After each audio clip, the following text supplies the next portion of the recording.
Qui sera le candidat des Verts à l'élection présidentielle? Ce jeudi, début du premier tour des primaires écologistes. Chez les Verts, la primaire, ça existe depuis 2001 et à chaque fois, ça a été un moment, disons, tumultueux. Laissez-moi vous demander de bien vouloir laisser au vestiaire les couteaux et les fusils. Retour en juin 2001.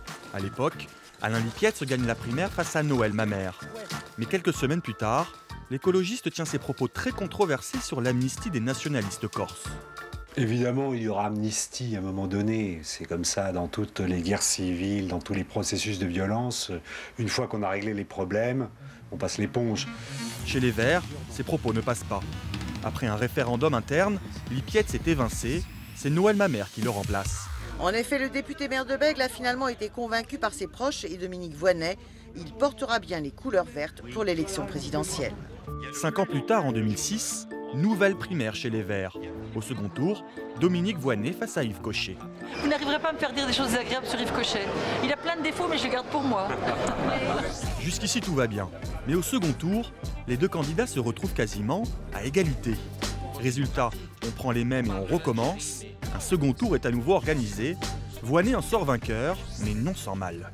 59,59% des suffrages exprimés. Ah, 50.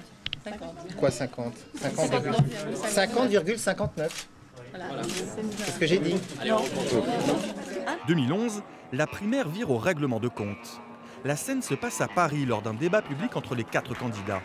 L'ancien animateur télé Nicolas Hulot est sévèrement taclé par Stéphane Lhomme. Le tout sous le regard gêné d'Eva Joly et les huées des sympathisants. Donc c'est quelqu'un qui nous arrive de la planète TF1